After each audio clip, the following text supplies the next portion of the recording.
یو بزرگ شیطان ته وی چې یو مسله راته وکړه. شیطان ورته وی چې بزرگ صاحب زما مسلې خو ټولې داسې دي چې خلق ته کافر شي. هغه من يهده الله فلا مضل له، چاته چې خدای هدایت کړی هغه ته نشي گمراه کوله. خو اسنن می شوق پیدا شي چې د شیطان نوم یو مسله وورم. شیطان ورته ویلی چې خدانو په خدای قسم چې ستا دومره خنیت ته نو زبم درته ټیک مسله وکم، غلطه به درته نه کوم. وی ګوره ته خو پیره خلق د لاسونه صفای، خپې د ښکلای، سجده درته لګئی، لوی ولی او بزرگ. خو پیر صاحب یو نصیحت می واورا چې داسې چرې اونوي ګورای چې زه اسه نه چې د مریدانو په غرور کې راشي چې زما لکونه او زرګونه مریدان دي او زه خو جوړ ډېر لوی سړی. نو وی پیر صاحب چې داسې چرې اونوي چې زه ټکه اونکی او کدی اولی چې زه نو داسې بشي لکه چې زه. شیطان ورته وایي چې کدی اولی چې زه نو داسې بشي لکه چې زه. ما شپږ لکه کاله د خدای عبادت کړو، شپږ لکه کاله. په دې ځمکه مې داسې ځای نه دی پرېښی چې زما د سجدې نه دی وتی. او یو ټکی مې وکړو، یو ټکی چې الله راته ووایي چې آدم علیه السلام ته سجده وکړه. نو ما ورته ووایي چې قال انا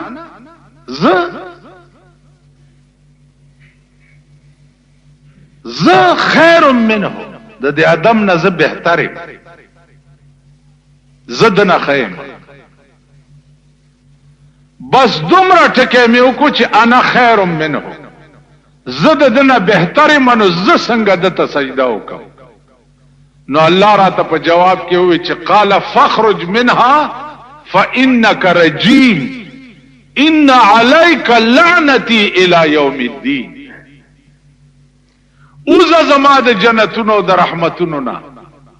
او ان عليك لعنتي الى يوم الدين، ابلیس تر قیامت پورې مې لعنتی کړي. دا انا ټکې دی ولې وې، دا زه دی ولې وې،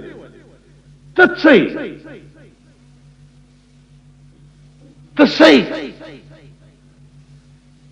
که سیم خو زیمه هلکه بل څوک شته د خدای په مخ کې چې وایي چې زه څوک شته؟ هغه کم شی دی چې ته پې ووایې چې زه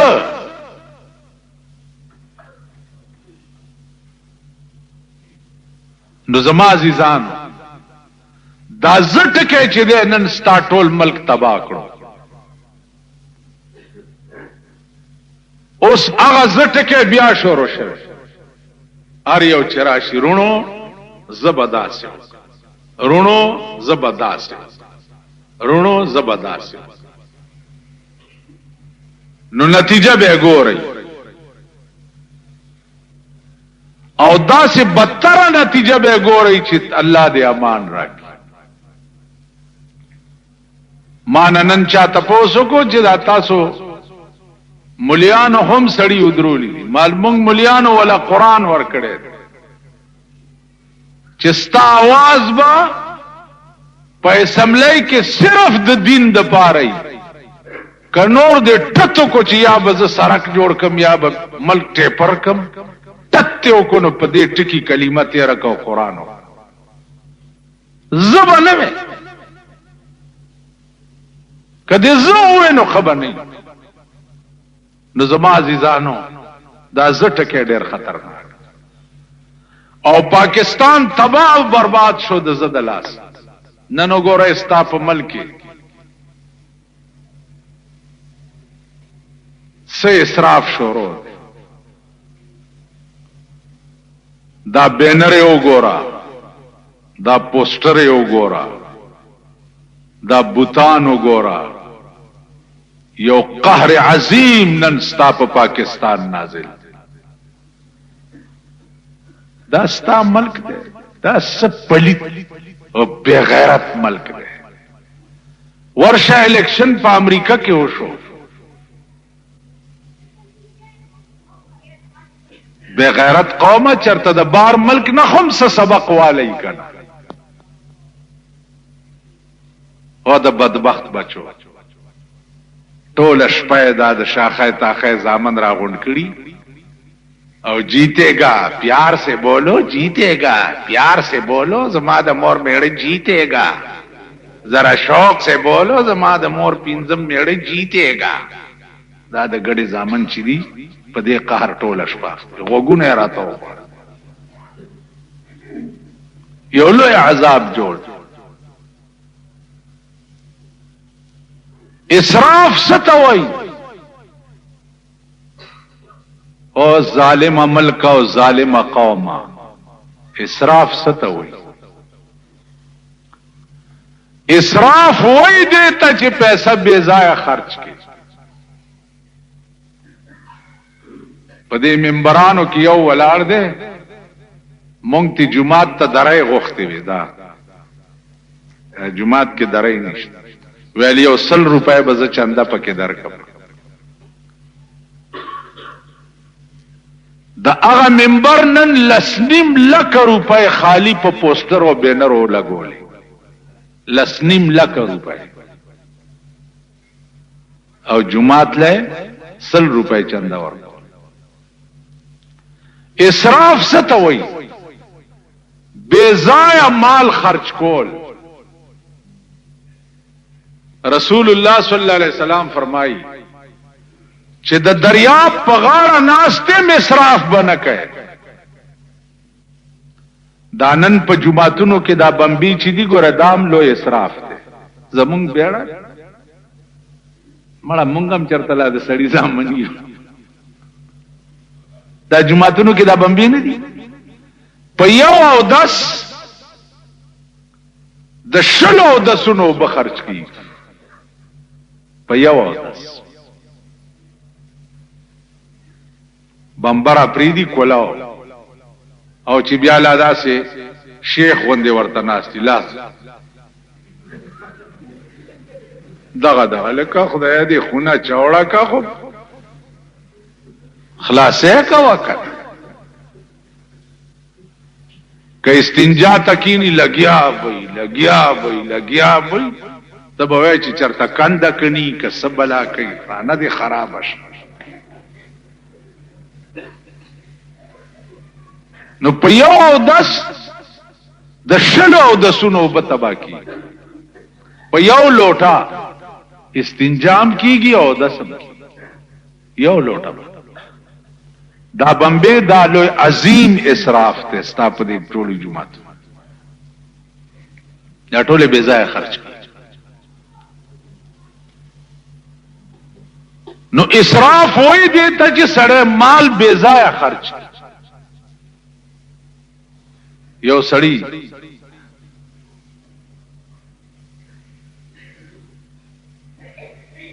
تماوي چې اسراف دیته وای ما ته وی چې دا مونږ ګيري مری چې کلو مالګيره چې کله کمه پیسې چې نایله په ګيره کلو ورکه دا اسراف ده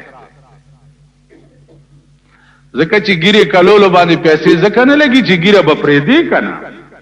کله خو به نه نو کمه پیسې چې په ګيره کلو نایله ورکه دا اسراف ده نو دا څومره دولت او پیسې تاسو په ملک وګورئ دا ټول اسراف دا نن چې ستا ملک پوسټر چاپ دي چې مونږ به د غربت خاتمه کوو د غربت خاتمه به غربت خاتمه چې دا چې خدای نه کړي د غربت خاتمه ته نشي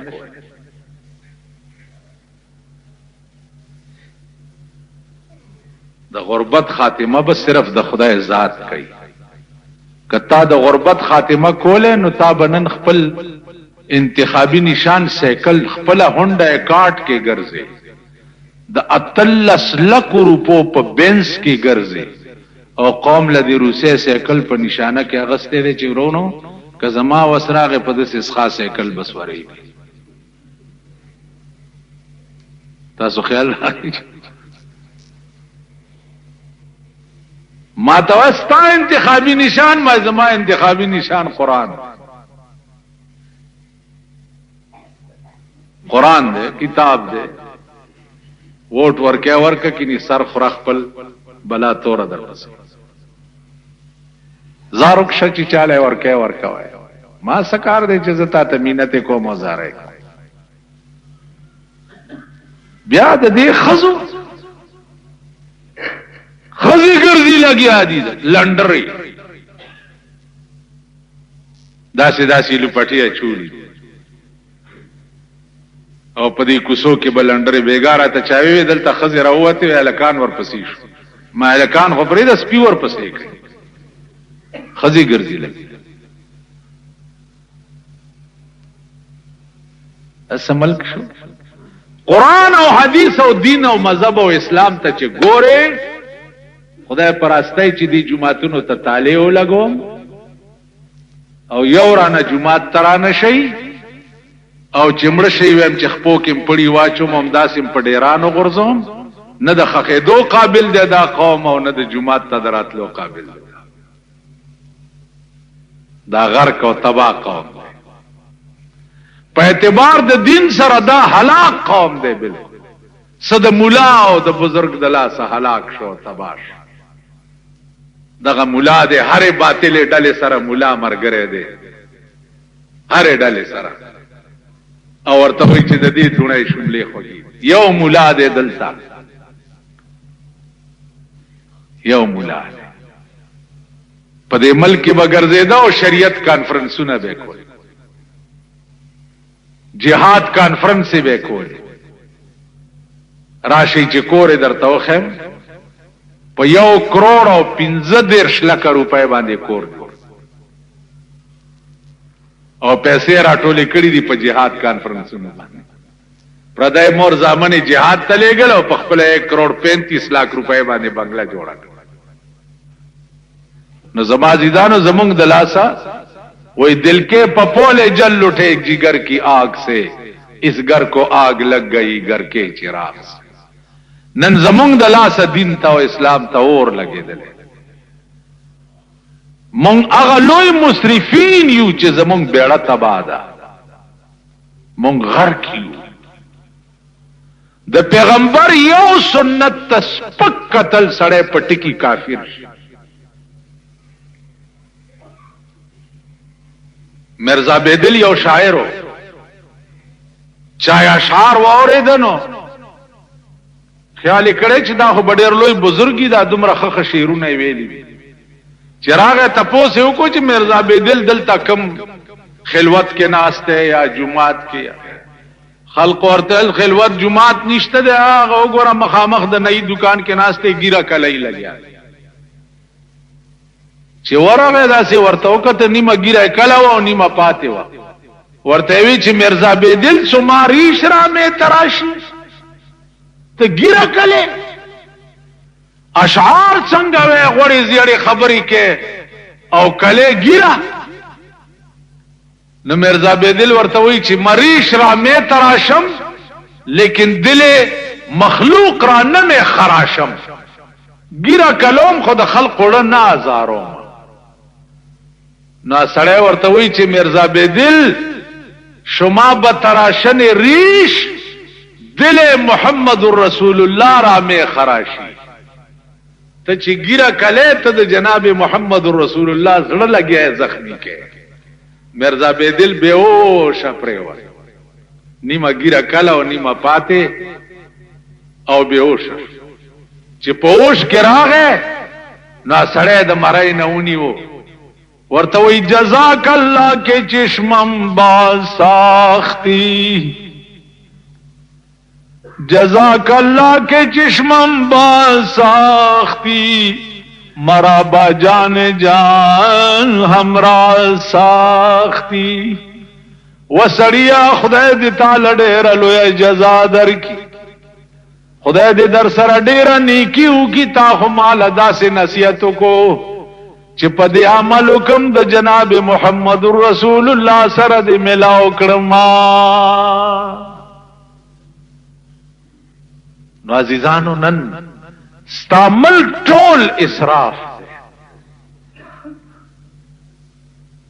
ټول ملک اسراف په واده کې وګوره ټول واده اسراف په مړی کې وګوره ټول مړی اسراف هیڅ پیسې د ملک او د قوم چې دا په خپل ځای کې نه لري که حکومت ته سیاسی رشوت په تور باندې د قوم او د ملک خزانه تباہ او برباد کړه که د قوم سره پیسې او دولت دی بے ضایع به کروڑونه او لکونه روپۍ لګئی دلته د یو سړی کور جوړ دی 75 کروڑ روپے پہ لگی دی کروڑ پیژنئ کروڑ پیژنئ 50 کروڑ روپے په یو کور لگی دی 50 کروڑ مونږ جماعت جوړولو ورته مې چالکه دي کې څه چنده ورکه ماته وی مولا صاحب لوګي واله لوګي ویلو عالم ولتا خو به بیګار وټه خورلی زه بیگانه اوګه ما 50 کروڑ روپے کور داستا د ملک حال اوس دغه کروڑ پتیان او لک پتیان او عرب پتیان روچت شي په دې غریب قوم څه لوبې کوي لګیا نو بل ورځ به یو جلسه کې وي مال والله العظیم چې تاسو ټول به جنت ته ځئ ټول د عوام به ټول جنت ته ځي او مونږ به دوزخ ته ځکه چې مونږ څه وایو هغه کوو نه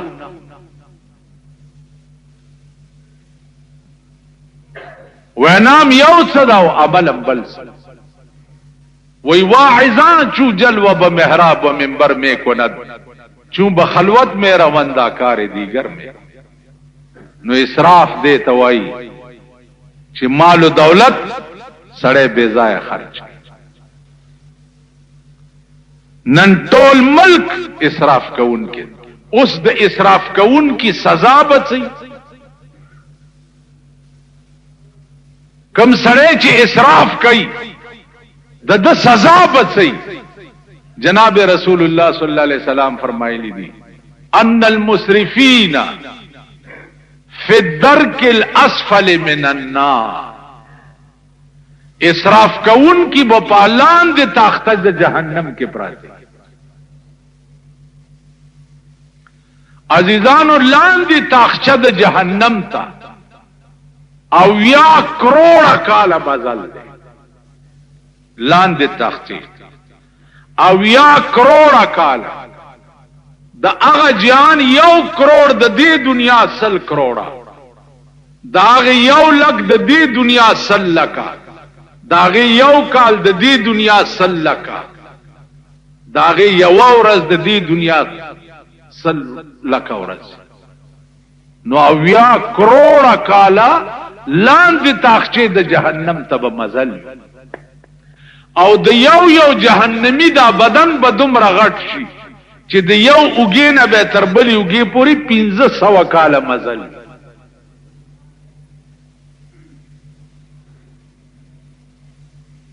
دا به د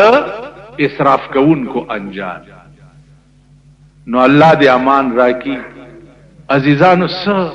حال په دې ملک روان دی دو هلاکت استا د ملک په سر ولاړ دي دو هلاکت